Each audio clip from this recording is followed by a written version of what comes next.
Yo, what is going on, everyone? My name is Nick, or The Notorious Fantasy, and in today's video, we're going to be going in depth into my week number 16 waiver wire pickups for the 2022 fantasy football season. But before we could get into things, I would like to ask that if you guys are new to the channel and you do end up enjoying today's video, then please make sure to hit that subscribe button down below. And while you're down there, whether you are new to the channel or not, please make sure that you do leave a like on today's video. It would help me out a ton. If you want to follow me on Twitter, please do so at NotoriousFNTSY. So today's video is also brought to you guys by BetMGM, who we're going to be talking about a little bit later. So without further ado, let's get into my week number 16 top waiver wire ads. We begin with the running back position at number 1 with Tyler Algier of the Atlanta Falcons going up against the Baltimore Ravens this week in Baltimore. Algier is currently owned in 37% of leagues on Yahoo Fantasy, so if you play on NFL, CBS, ESPN, any of those other fantasy football platforms, then the ownership percentage is going to be slightly different, though I will also note that in some cases there might be a drastic difference in ownership percentage depending on which website you play on.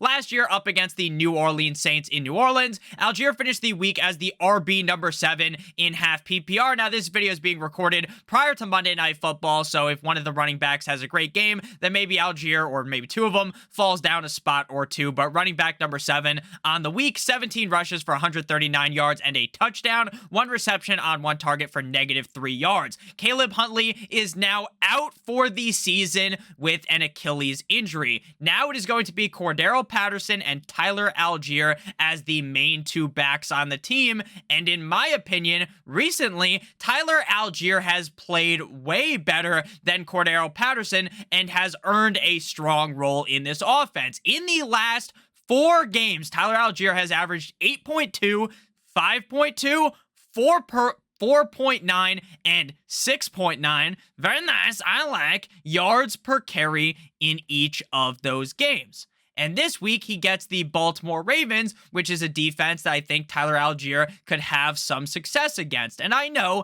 on paper, the Atlanta Falcons offense as a whole is complete and utter dog doo-doo. But at the end of the day, the Atlanta Falcons have proven game in and game out that they want to pound the fucking rock. Doesn't matter if they are getting their back blown out by the other team, they want to run at an incredibly high rate. Again, 17 rushes last week. Wouldn't surprise me if he got 18, 20 plus touches in this matchup up against the Baltimore Ravens. Tyler Algier has the upside to be a league-winning running back, and mostly because Cordero Patterson just hasn't looked great as of recently. At number 2, we move to Zach Moss of the Indianapolis Colts, going up against the LA Chargers at home in Indianapolis, 3% owned on Yahoo, and he also ties in with running back number 3, Deion Jackson, running back of the Colts, 7% owned on Yahoo, so we'll kind of talk about them simultaneously at the same exact time. So Jonathan Taylor suffered a sprained ankle on Saturday. It is not considered to be serious, so next year, if you want to draft him in the first round, if things change, and you know he's a great running back, so people will probably take him in the first fucking round, you shouldn't have to worry. But if you have Jonathan Taylor this season and you miraculously overcame him being dog shit for a bunch of weeks in a row, then you're probably not going to have him anymore this season, because why would they roll out their best player to get hurt again when he already just got banged up, right? So since the team's not making the playoffs, they're not playing Jonathan Taylor again. And if they did, I would be shocked. So I think Jonathan Taylor's done for the season. This now leads to Zach Moss and Deion Jackson being the 1-2 punch on the team. Zach Moss outsnapped Deion Jackson 67-32% last week up against the Minnesota Vikings in Minnesota in an all-time collapse of a game. Matt Ryan's the king of fucking choking. It's not really Matt Ryan's fault. Honestly, if Jonathan Taylor didn't get hurt, they probably win that game, because Jonathan Taylor is just such an effective runner that I think they would have been able to get out of there, but that's not what happened. Running back 35 for Zach Moss in half PPR, 24 rushes for 81 yards and a target for 0 receptions. Deion Jackson, running back 26 in half PPR, 13 rushes for 55 yards, 1 reception on 1 target for 1 yard and a touchdown. Now, I definitely still have the belief that Deion Jackson is the pass-catching back on the team, but right now, just strictly based upon the amount of snaps each of them played, and it's not like Zach Moss has been there all year. Deion Jackson's been there all year, and yet Zach Moss outsnapped him 67-32. So I think Zach Moss is going to be the guy. This is a great matchup against the Chargers, whose defense is atrocious against the run. So I like Zach Moss. Now, is Zach Moss a must-start running back this week? Is Deion Jackson? No. But if you lost Jonathan Taylor, if your running back group is looking a little gross, then both of these guys need to be added. At number 4, we have Chuba Hubbard, running back of the Carolina Panthers, going up against the Detroit Lions, 39% owned on Yahoo. Now, Chuba Hubbard is nowhere near the same range of Tyler Algier or Zach Moss or Deion Jackson. Chuba Hubbard is a last resort kind of a play. And so is number 5, who we're going to talk about in a couple of seconds here. So Chuba Hubbard of the Panthers going up against the Detroit Lions, who have looked noticeably really good against the run, 39% owned on Yahoo. Running back, 33.5 PPR, tied with Isaiah Pacheco, who's a big disappointment last week. 4 rushes for 10 yards, 3 receptions on 3 targets for 57 yards. Week 15 Panthers snap counts. Hubbard, 63%, Foreman, 30%, Blackshear, 4%. This take, while I think you can still add him, and if you're in a real fucking pickle, you could play him. At the end of the day, this is just more telling that starting Foreman is incredibly risky, just like Chuba Hubbard. And again, if you're in a real pickle, you can start Chuba Hubbard, but he's really just an ad for super deep leagues. At number 5, we have Khalil Herbert of the Chicago Bears going up against the Buffalo Bills at home in Chicago, 39% owned on Yahoo. He will be making his return this week. His last game was in week number 10 up against the Lions, 10 rushes for 57 yards, and he was getting a decent amount of work when David Montgomery and him were both healthy. And if something happened to Montgomery, I know, it's only Week 16, and then Week 17 is the championship. But you can never be too confident, right? Anything can happen. Knock on wood. I'm not rooting for an injury. But if David Montgomery was to get hurt, with how good this Bears offense looks, Khalil Herbert would be a league-winning running back. So for that reason alone, he should be added. And this is also an important note. You need to make sure that you have your running back handcuffed right now. Your main running backs, handcuff them.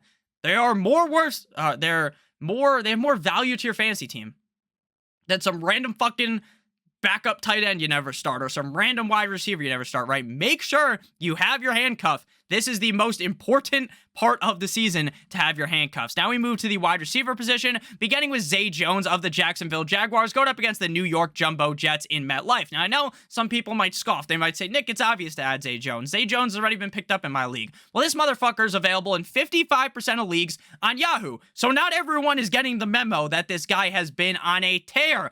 5 straight games with 7 or more targets, and in 4 of 5 of those games, he has had 6 or more receptions. It also feels like, to me, that Zay Jones is the wide receiver 1, not Christian Kirk. Week 15 versus the Dallas Cowboys. On paper, the Cowboys have such a good defense. Well, Zay Jones put his nuts on their forehead, metaphorically, because he teabagged them. Wide receiver 1. Wide receiver numero uno on the week. 6 receptions on 8 targets for 109 yards. Not 1, not 2, but 3 fucking touchdowns. 3 touchdowns. Zay Jones has been on a tear, and I know people are going to say, oh my gosh, but he's playing the Jets.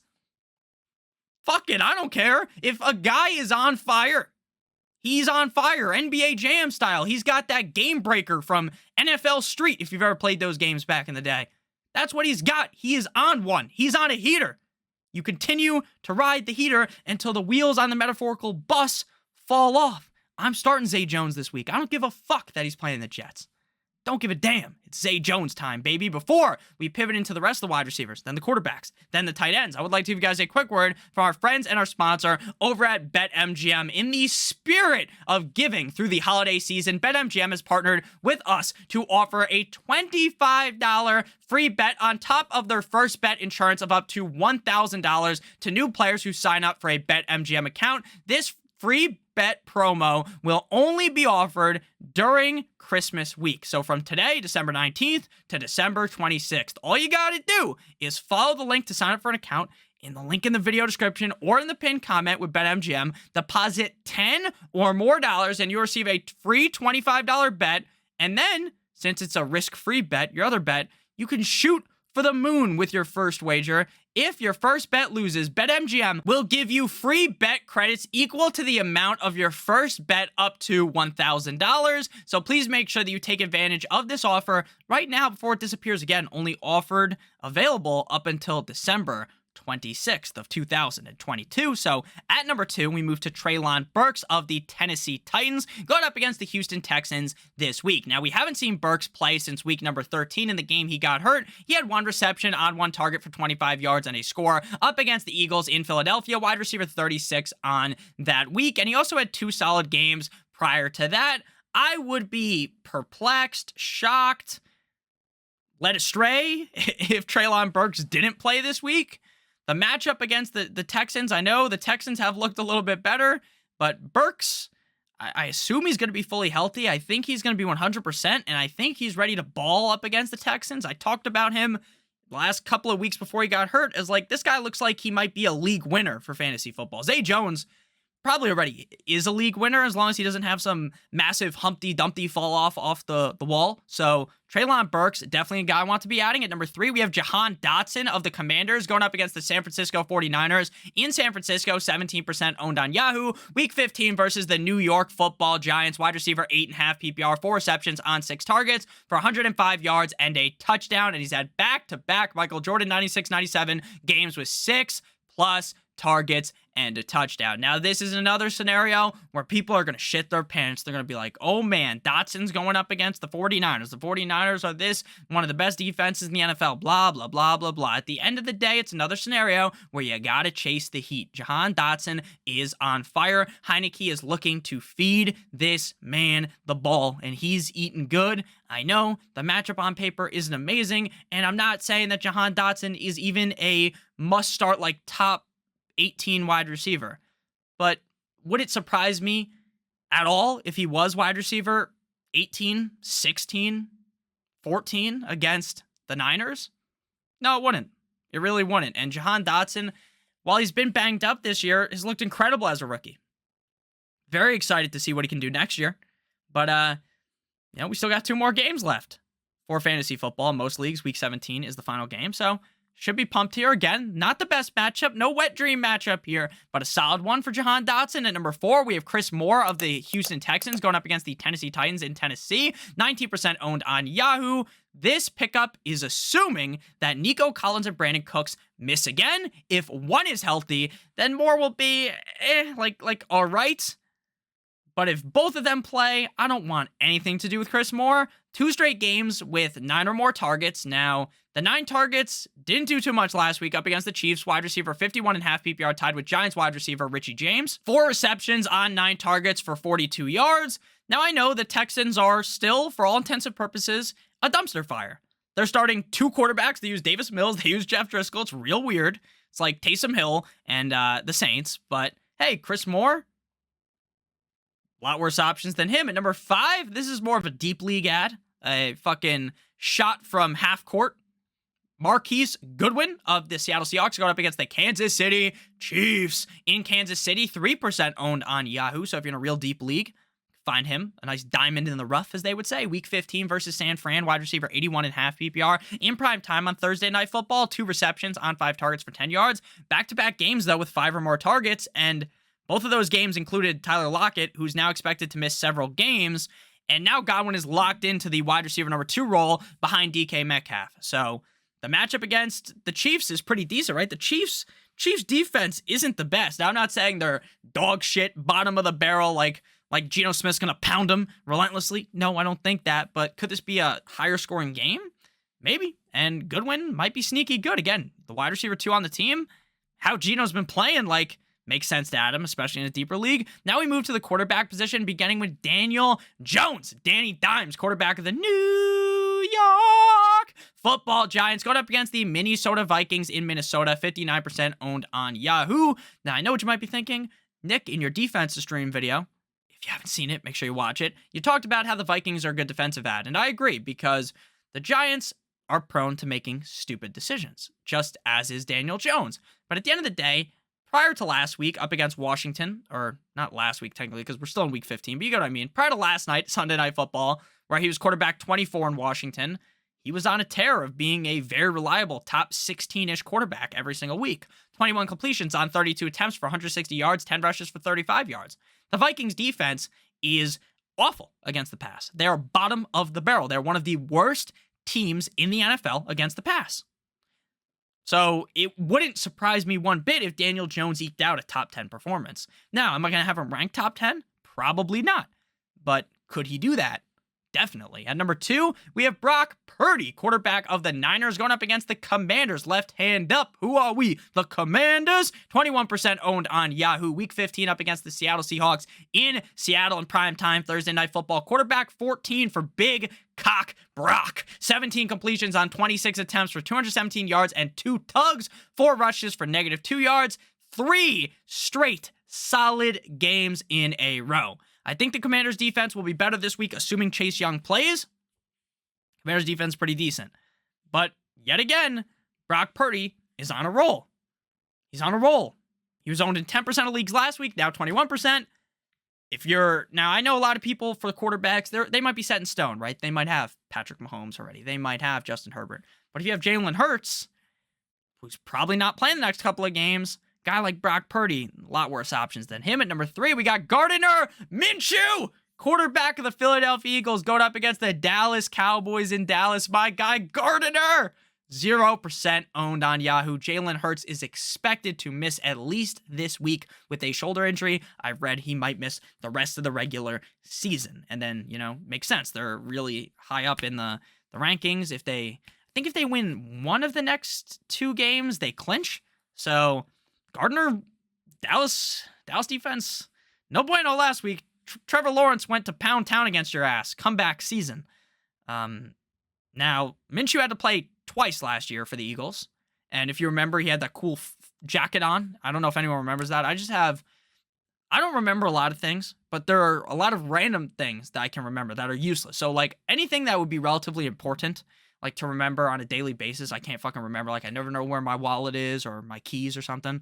But I always know random facts about football. And one of those facts is there's a video of, like, Top Gun looking fucking Gardner Minshew with his glasses on, the jacket, and he, like, hugs his dad after they won against the Jets. And that was his best performance last year against the Jets. 20 completions on 25 attempts for 242 yards and 2 touchdowns, 4 rushes for 11 yards. Now, Gardner Minshew doesn't have the rushing upside of Lamar or obviously Jalen Hurts or Justin Fields, but he has a little bit of rushing upside in him.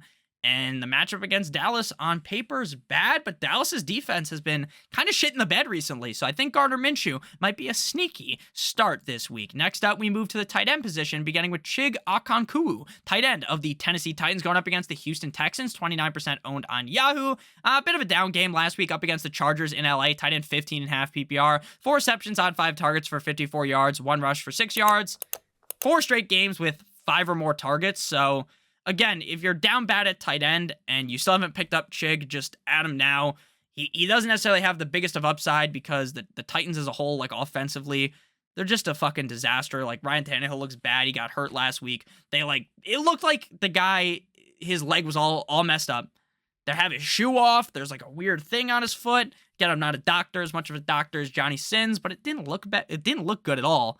And then magically he's back in the game. I don't know. The Titans are not the best team this year, but they're still probably going to make the playoffs, obviously, because that division's a disaster outside of the Jaguars. They get the Texans this week, so Chig should have a pretty decent game, pretty reliable. And number 2, we got Jawan Johnson of the Saints going up against the Browns in Cleveland, 20% owned on Yahoo. This guy demolished the Atlanta Falcons. Tight end number 2.5 PPR, 4 receptions on 6 targets for 67 yards and 2 touchdowns. Something light, Chris Olave doesn't have a good game. Rashid Shaheed, I think his name is, and fucking Jawan Johnson goes off. Just what everyone thought, right? Just what everyone thought. Prior to missing a few games, he was on a streak from weeks 9 to 11 of 11 or more half PPR points per game. Browns defense, pretty eh. Again, I fucking hate Andy Dalton, but he keeps throwing to Jawan Johnson, so that's got to put Jawan Johnson on the radar as a start-worthy tight end. And then final tight end to discuss here, so we can close things out here. Hunter Henry of the Patriots going up against the Bengals. 47% owned on Yahoo. Patriots? What the hell was that? Now, if you're a Patriots fan, I'm not making fun of you, but as a Dolphins fan, it was so sweet to see all these Patriots fans laying the hammer in. Haha, Nick, you lost to the Bills in the snow. You lost a close game to the Bills. You fucking suck. You're an idiot. Just to have the Patriots lose to the Raiders, to Josh McDaniel, who I'm sure doesn't even know how to fuck to tie his own shoes, that stupid bastard, and you lose in the way you lost that game? Hilarious. Hilarious. Week 15 against the Raiders in Las Vegas. Tight end, 42.5 PPR, 2 receptions on 4 targets for 9 yards. This is just a shot in the dark. We've seen the upside of Henry, mostly with Zappy, the Zappinator. With Mac, he hasn't been the best. Solid, like, the Bengals defense isn't world beaters. So if you're down astronomical at tight end, you need someone. Maybe only Hunter Henry is available. He's fine, but he's not a guy I'm going to sit here and in the tight end start sit video just fucking bang the drum aggressively for and talk very highly of him. So thank you guys for watching so much. If you did end up enjoying, make sure you hit that subscribe button down below as well as that like button. It would help me out a ton. If you want to follow me on Twitter, please do so at NotoriousFNTSY. Again, today's video is brought to you guys by BetMGM. Make sure you check out that offer I talked about a little bit earlier. Link down below in the video description. I love you guys all so much. Hope you have a great rest of your guys' day. And as always, good